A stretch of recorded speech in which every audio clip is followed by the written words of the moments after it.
Dengan dalih ingin mengajak makan bakso, Mulyana membawa korban ke daerah Gunung Kupa, Kecamatan Gunung Sari, di mana pelaku berdalih ingin melakukan transaksi COD barang. Namun saat itu pelaku malah menghabisi nyawa korban.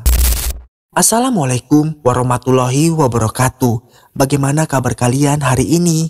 Di video kali ini aku akan menceritakan kasus yang terjadi di dunia ini. Kasus ini di mana seorang wanita dimutilasi yang terjadi di Gunung Kupa, tepatnya di Kecamatan Gunung Sari.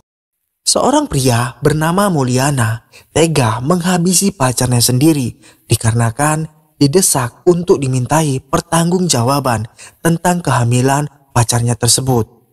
Namun saat itu membuat pelaku menjadi geram dan membawanya ke sebuah hutan. Disinilah pelaku menghabisi nyawa pacarnya yang berinisial SA berusia 19 tahun. Bagaimana kasus dan ceritanya tetap di rangkuman kisah nyata.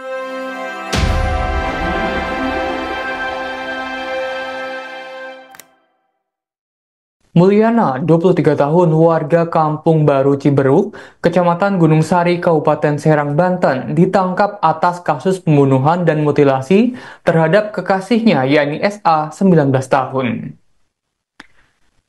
Kasat Reskrim Polresta Serang Kota, Kompol Salahuddin, mengatakan Mulyana ditangkap tanpa perlawanan di kawasan Pabuaran pada Sabtu 19 April. Mulyana berusia 23 tahun yang tinggal di Kampung Baru Ciberuk, Kecamatan Gunung Sari, Kabupaten Serang, Banten. Awalnya pada Minggu 13 April 2025, Mulyana menjemput SA dari rumah kakeknya, tepatnya di Cinangka, dan mengajaknya untuk membeli bakso. Mereka waktu itu menuju ke wilayah Ciomas. Setelah makan, pelaku mengajak korban ke daerah peninjauan dengan dalih ingin membicarakan soal kehamilan SA. Usai berbincang di peninjauan, pelaku kembali mengajak SA berpindah lokasi. Kali ini tepatnya ke Gunung Kupa dengan alasan melakukan transaksi cash on delivery atau COD. Di dalam perjalanan, korban terus meminta pertanggungjawaban dengan kehamilannya tersebut. Pelaku kemudian mengarahkan korban ke area perkebunan, tepatnya di kebun karet yang cukup sepi. Pas itu pelaku dengan alasan ingin membicarakan kehamilan, pelaku mengajak SA masuk lebih dalam lagi ke sebuah hutan tersebut. Dikarenakan Mulyana ogah bertanggung jawab atas kehamilan SA, disinilah pelaku melakukan aksinya dengan cara mencekik korban dengan menggunakan kerudung yang dikenakan SA.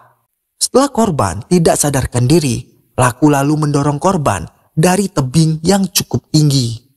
Setelah korban terjatuh, justru pelaku turun ke bawah untuk mencekik kembali SA hingga sampai akhirnya SA tewas di tempat. Usai SA tewas, Mulyana pun kembali mengambil sebilah golok dari rumahnya. Saat itu pelaku kembali ke tempat kejadian tersebut. Lantas pelaku melakukan tindakan yang lebih gila lagi dengan cara memutilasi tubuh korban menjadi beberapa bagian. Sementara bagian tubuh lainnya ditutupi dengan daun pisang dan tumpukan kayu di lokasi tersebut. Pada 18 April 2025 sore, mayat SA pertama kali ditemukan oleh seorang warga setempat yang hendak membersihkan rumput di kebun miliknya. Mayat yang diketahui berjenis kelamin perempuan itu tertutup pelapa pisang dan sebongkah kayu. Kemudian warga yang melihat sesuatu yang tertutup pelapa pisang untuk membukanya.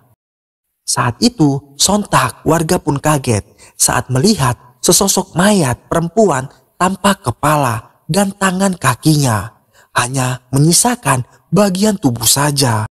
Belakangan diketahui kalau mayat tanpa kepala itu adalah seorang wanita yang berinisial SA yang berusia 19 tahun. Tak selang berapa lama, pelaku ditangkap oleh petugas Polres Serang dan serta jajarannya pada Sabtu 19 April 2025. Setelah Mulyana ditangkap oleh petugas polisi, kerabat dari SA bernama Nurfi menceritakan pada saat itu Mulyana dan SA pergi dari rumah orang tuanya di Kecamatan Cinangka, Kabupaten Serang. SA diketahui pergi sejak Minggu 13 April 2025 tanpa berpamitan dengan orang tuanya. Kemudian, usai pergi dari rumahnya, SA tak memberikan kabar kepada keluarganya dan menghilang begitu saja. Keluarganya sempat menanyakan keberadaan SA kepada Mulyana soal kemana perginya SA, yang saat itu diketahui sebagai pelaku terduga dari pacar SA tersebut.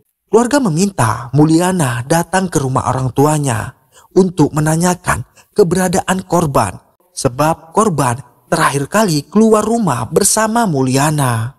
Saat ditanyakan oleh keluarga korban, Mulyana mengaku tidak mengetahui keberadaan korban. Pada Jumat 18 April 2025, tepatnya sepekan setelah kepergian korban dari rumahnya, keluarganya mendapatkan informasi bahwa ada penemuan mayat di Kecamatan Gunung Sari, Kabupaten Serang, yang ternyata mayat tersebut adalah SA yang sebagaimana pacar terduga pelaku Mulyana. Diketahui Nurfi sebelum keluarganya mendapatkan informasi penemuan mayat tersebut, keluarganya sempat melaporkan hal ini ke kantor polisi terdekat. Laporan tersebut adalah laporan orang kehilangan. Nurfi waktu itu sebagai keluarga ditanya oleh pihak kepolisian mengenai kapan perginya dan kapan terakhir kalinya SA dan bersama siapa. Nurfi waktu itu menjawab, korban terakhir kali keluar dengan seorang pria bernama Mulyana yang saat itu sebagai status pacar korban. Nah, sebenarnya siapa sih Mulyana? Mulyana adalah pemuda yang berasal dari Kampung Baru, Ciberuk, Kecamatan Gunung Sari, Kabupaten Serang, Banten. Kini menjadi pusat perhatian publik setelah ditangkap karena diduga membunuh seseorang sekaligus memutilasi kekasihnya sendiri yang bernama SA berusia 19 tahun. Peristiwa ini mengejutkan masyarakat luas, terlebih karena jejak masa kecil Mulyana yang pernah menghiasi layar kaca sebagai sesosok anak miskin yang gigih dan menginspirasi. 8 tahun lalu, tepatnya pada 7 September 2026, Mulyana sempat muncul dalam program YouTube di Trans 7 Official dalam segmen yang dikenal luas berjudul Si Penjajah Opak. Dalam tayangan tersebut, Mulyana digambarkan sebagai bocah yang polos yang hidup dalam kondisi ekonomi yang memprihatinkan. Mulyana tinggal bersama kakek dan neneknya setelah kedua orang tuanya bercerai. Sejak usianya masih kecil, Mulyana membantu neneknya menjajah opak makanan tradisional khas Banten dengan penghasilan harian yang tak lebih dari Rp30.000. Selain itu, ia juga mengembala kerbau milik tetangganya demi mendapatkan upah tambahan. Kehidupan masa kecilnya yang penuh keterbatasan tersebut membuat kisahnya menyentuh perhatian banyak orang. Mulyana bahkan sempat menangis di layar kaca seketika menceritakan kerinduannya terhadap sesosok ibu yang telah meninggalkannya. Namun tak ada yang menyangka bahwa 8 tahun kemudian bocah yang dahulu mengundang simpati publik kini harus duduk di kursi tahanan karena kasus pembunuhan yang cukup sadis terhadap kekasihnya sendiri. Itulah informasi dari kasus Mulyana yang aku rangkum sebagai alur cerita. Jangan lupa untuk subscribe channel ini dan aktifkan notifikasinya. Bagaimana pendapat kalian tentang kasus yang satu ini? Tinggalkan di bawah kolom komentar.